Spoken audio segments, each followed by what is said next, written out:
Swayam Prabha. Digital India. Educated India.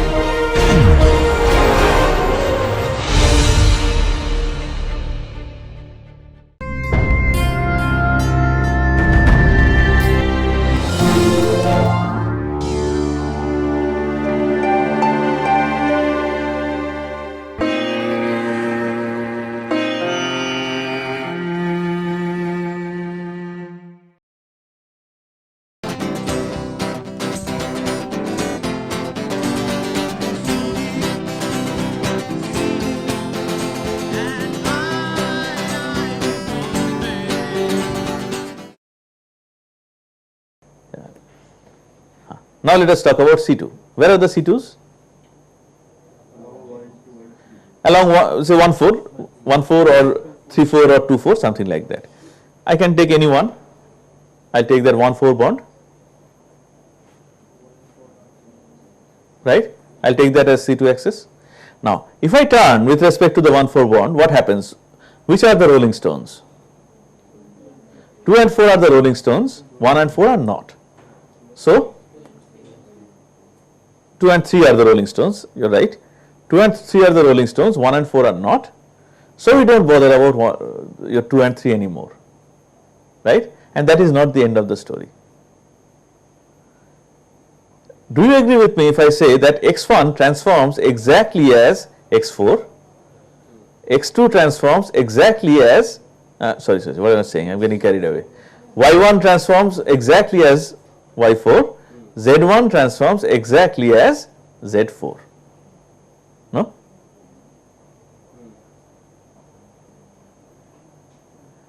x1 is parallel to x1 is parallel to x4, huh? So they are going to transform in the same way, right? First of all, they will remain in their own place, and besides they will transform in the same way also. Same with y1 and y4, same with z1 and z4. So see, of all these things, so in a 12 by 12 matrix, how many 3 by 3 blocks are there? This is a 12 by 12 matrix. See, 1 2 3 4, 1 2 3 4. There are 16 3 by 3 blocks. You cannot always multiply a number by another number and get the result. There are 16 such blocks. So we were worried because we thought that we have to work out all these 16 blocks. Now we see that we have to work out only one block. Okay, and just multiply it by 2 in this case. Alekhya, understood? Sure? Okay. Then let me draw x1, y1, z1. Which operation am I performing? C2. So what will happen to x1, y1, z1? x1 remains same, z1 becomes minus z1, y1 becomes minus y1, right? And that happens not only for 1 but also for 4. Isn't it? I might as well have drawn the arrows on 4. So x remains x, y becomes minus y, z becomes minus z. Okay. So you can write the block now. What will be the block?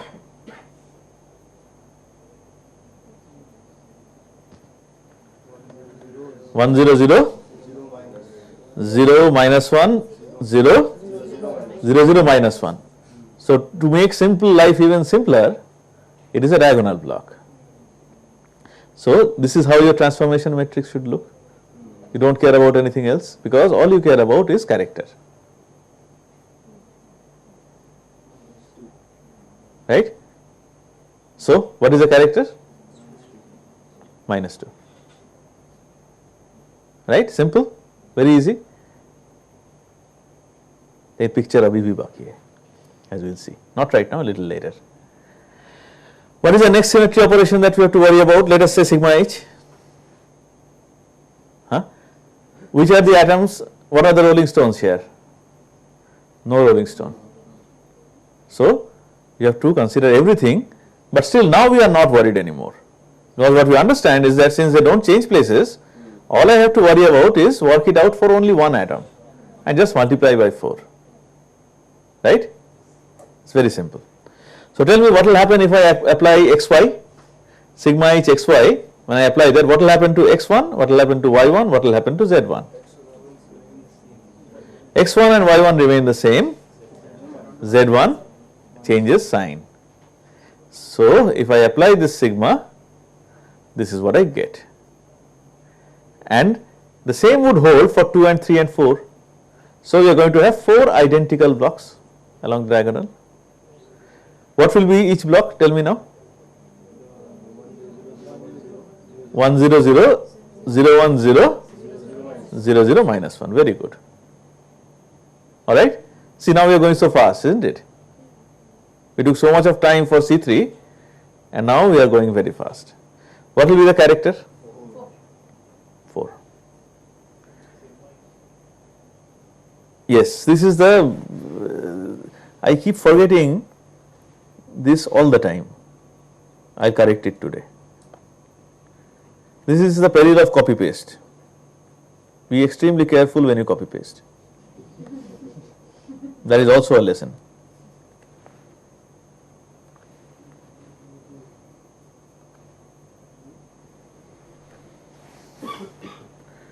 There is some other mistake somewhere in some later slide also. Please point it out so that I can correct it once and for all. Alright, this is 4. Chi sigma h is 4. Now, next S3. S3 once again, it is like C3. 1, 2 and 3 change places and 4 does not. The only difference is what? Z also becomes minus Z, unlike the previous one. So, same matrix as C3, same block. The only difference is that the 3 3 element is minus 1 instead of plus 1, right. So, you can write now. What is the character?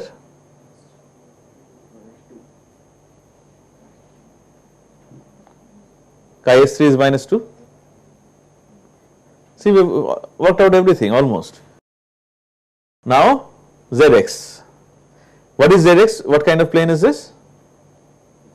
No, how will you write that kind of plane? What is it called? Dihedral plane, because it also bisects the angle between the C2 axes that are perpendicular to the principal axis of symmetry. हाँ? तभी तो D3 है, सही है. हाँ. All right. So apply Zx. This is Zx. Now what will happen?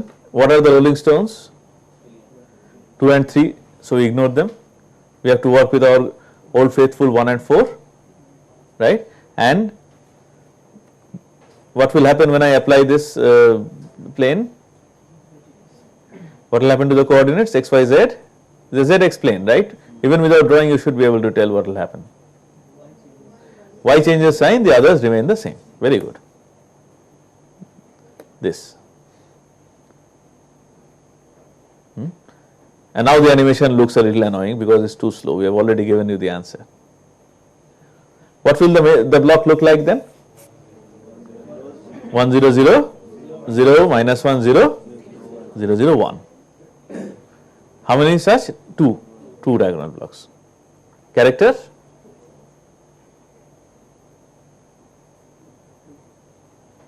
Alright, I have written it as vertical plane, I don't know why. Anyway.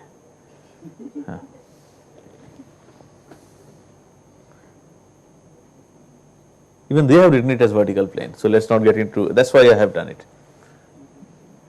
But it is a dihedral plane. I don't know why it is written as dihedral vertical. Anyway, forget it.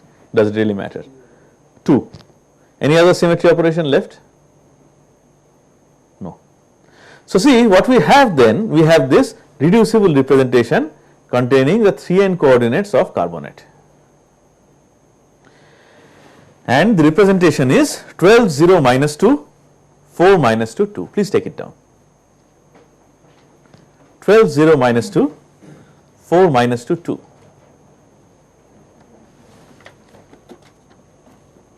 I show you the character table also. 12 0 minus 2 4 minus 2 2.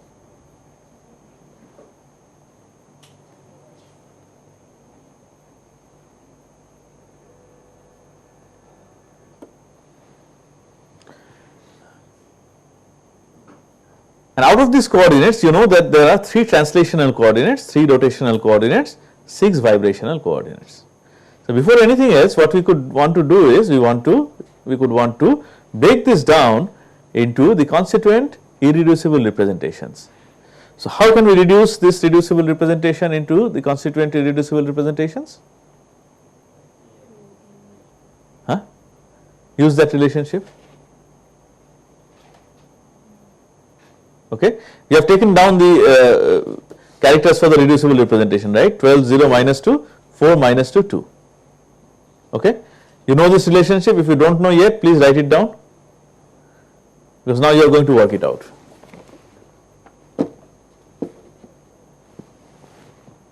Huh. 54H.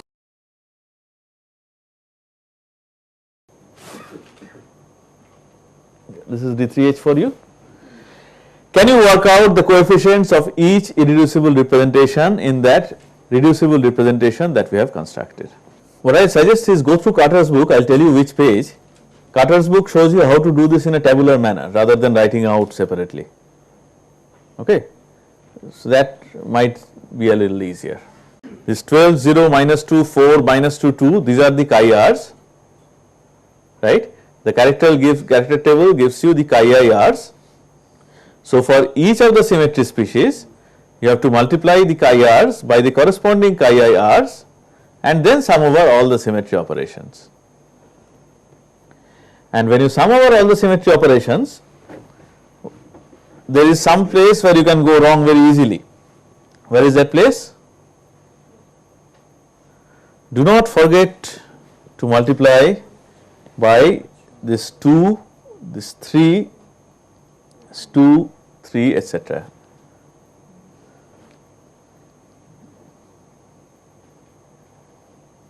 Because do not forget that we are summing over all R's, where R is a symmetry operation, not symmetry element. So, 2C3 means there are 2C3 operations. You have to sum over all the R's, and when you do it in a tabular manner, it is very easy to see if you have gone wrong. So, please read up that tabular presentation from your Carter's book. So, what is A1 dashed? 1. What about the second one, A2 dashed? 0, that means there is no A2 dashed kind of vibration. What is, well, not only vibration, rotation and anything. What is A, E1 dashed? A1 double dash? A2 double dash?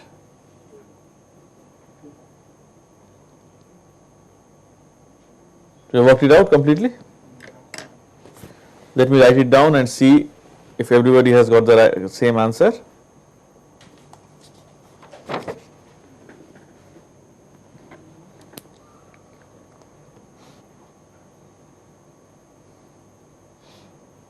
So, I can write it like this.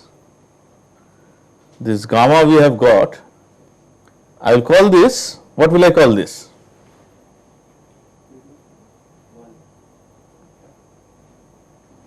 What will I call this gamma? I want to give a name to this gamma. I will name my gamma gamma 3n.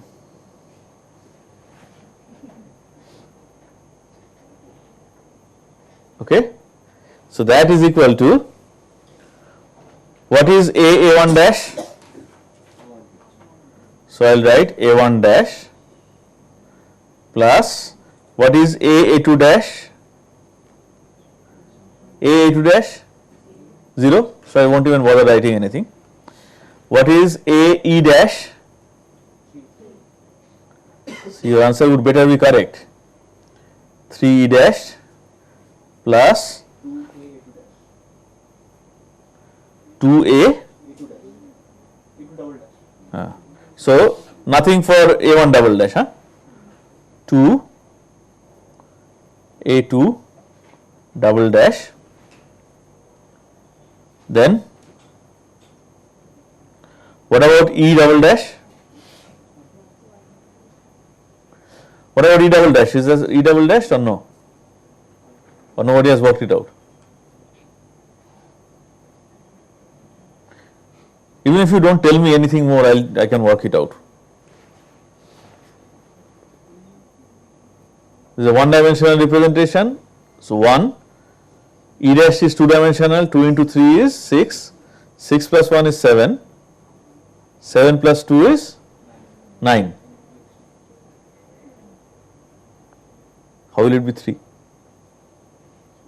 If it is E double dash, then it cannot be 3, right?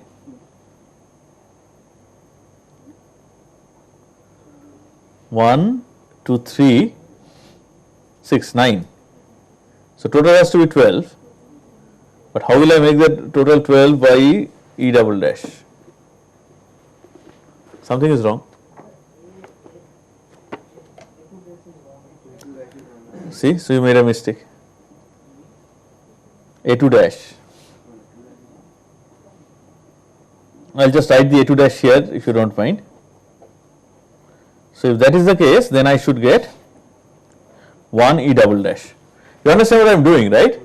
The dimensionality of the reducible representation should be equal to the sum of the dimensionalities of the constituent irreducible representations, right? So dimensionality here is 1, dimensionality of E dash is 2, and there are 3 such. So 2 into 3 is 6, 7, 7 plus 2 plus 1 plus 1, 8, no, 10, and E double dash 2, that is 12. I'd better check if the answer is there.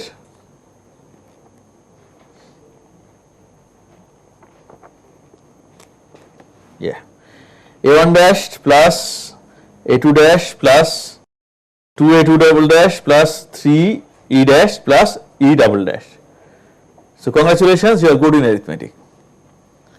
Now what will I do? What does this gamma 3n stand for? It is a representation for what? It is for the 3n coordinates, that is all. And we know that out of these 3n coordinates, because it is a non-linear molecule, 3 have to be translational coordinates, 3 have to be rotational coordinates. So some of these coordinates, the sum of the symmetry species that we are showing here, they are going to be because they are going to be for the translational coordinates, some will be because of rotational coordinates, and that is something that we can read off directly from the character table, isn't it?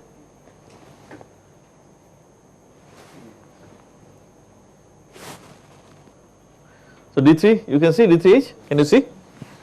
Now see, for D3h, x and y jointly form a basis for E dashed, right? And what was your answer there earlier? 3 E dash was there. So out of that, 1 E dash goes for translation along x direction and y direction. Where is Z? Z A2 double dash. Do you have A2 double dash in that expansion? You do. There are 2 A2 double dash. So one of them goes for translational motion, Z. Okay, what about rotational motion?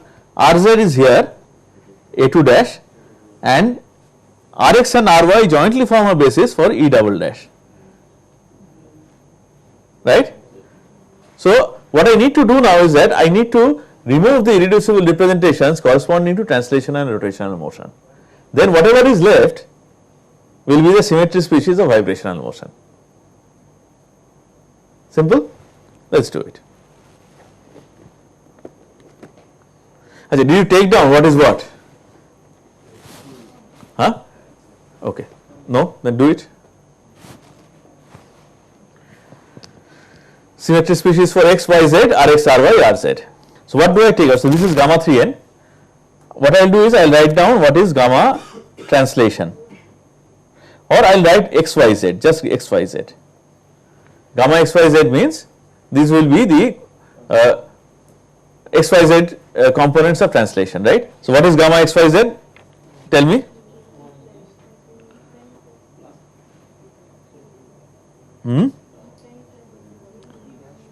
E dashed plus A2 double dash. What do I need to take out from here? I want only pure vibration, right? I have taken care of translation. Now I need to take care of rotation. So I will write gamma rot. What will gamma rod be equal to? A2 dash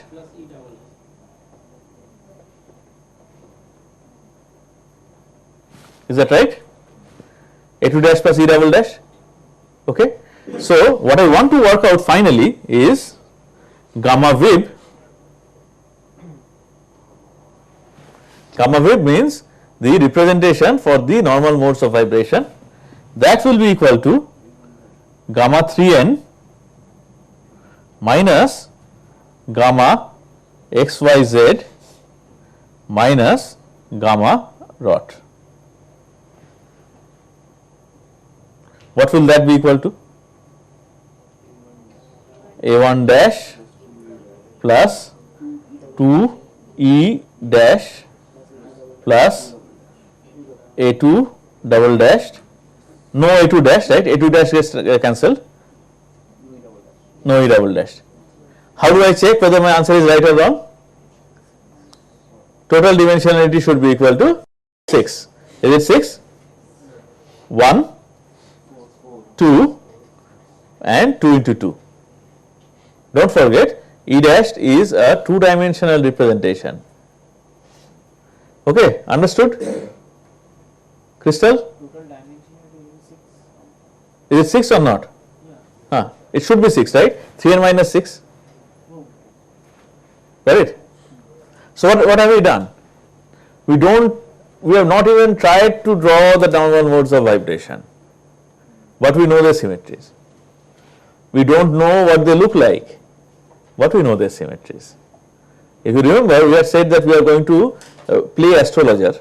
We are going to work out the kundalis of molecules, and this is what we have done, right? Ram is not born yet, but Ramayana is written. So we know the symmetries of normal modes already. But is that all, or is there more? Of course, when I ask a question like that, the answer is there is more. Two things. First of all, we don't have to do all this. I can simplify this further for you. What is gamma 3n? How did we get gamma 3n? Do you remember?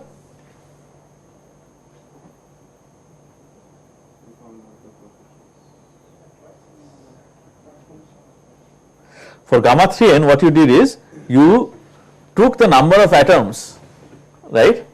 Number of atoms that is not changed by a particular symmetry operation, and you multiplied it with the character of xyz,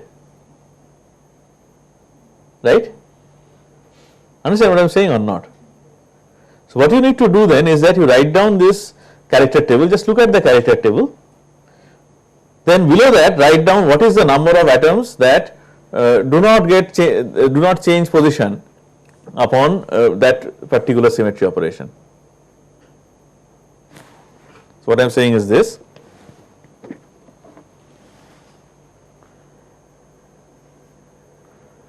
Big enough?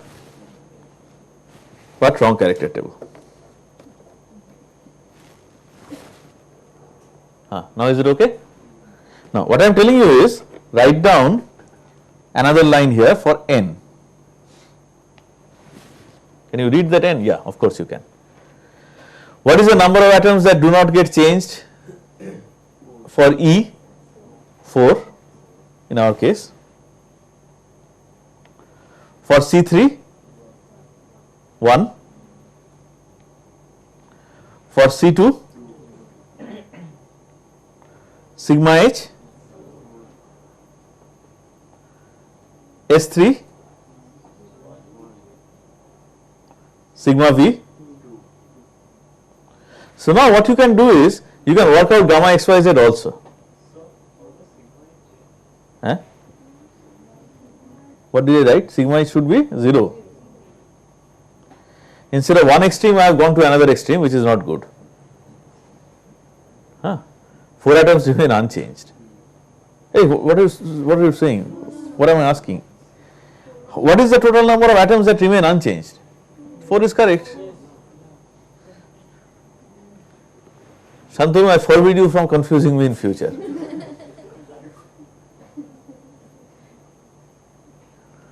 You understand what I am saying? what is the number of atoms that don't get changed.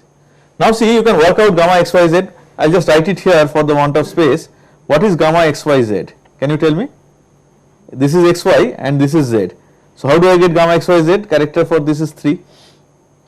Character for C3, what is the character for C3 for gamma xyz? For xy it is -1 and for z it is 1.